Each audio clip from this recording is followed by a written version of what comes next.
पुढची महत्त्वाची बातमी आपण पाहूयात। बॉम्बे हे महाराष्ट्राचं शहर नाही। मुंबईत प्रचाराला आलेल्या भाजपच्या के अण्णामलाई यांचीही मुक्ताफळं पाहायला मिळाली। त्यानंतर आता टीका देखील त्यांच्या वक्तव्यानंतर केली जाते।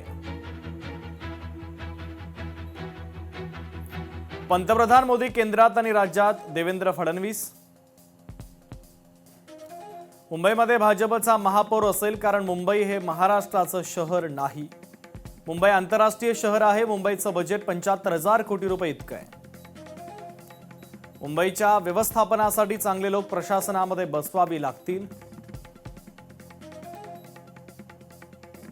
असं वादग्रस्त वक्तव्य अण्णामलाई यांनी केलेलं आहे।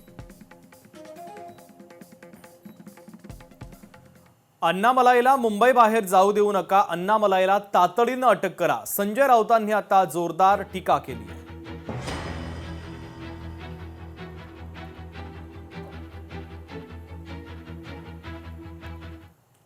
एकनाथ शिंदे यांच्या पक्षाचं काय म्हणणं आहे, जे स्वतःला शिवसेना वगैरे समजतात, आणि महाराष्ट्राचे मुख्यमंत्री देवेंद्र फडणवीस जे म्हणतात की सूर्यचंद्र असेपर्यंत मी मुंबईला महाराष्ट्रापासून वेगळं होऊ देणार नाही, असं तुमचे स्टार प्रचारक सांगतायत।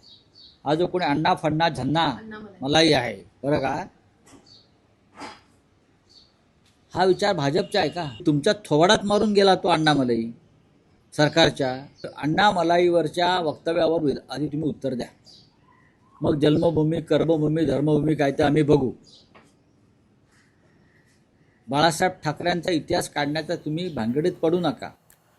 मुंबई ही भारताची आर्थिक राजधानी आहे। मुंबईचं महत्त्व कायम राहिलं पाहिजे असं दीपक केसरकरांनी म्हटलं। निवडणुका आल्या की मुंबईचा विषय बाहेर आणला जातो। अण्णामलाईच्या मुंबईवरील वक्तव्यावर आता केसरकरांनी जोरदार टीका केली।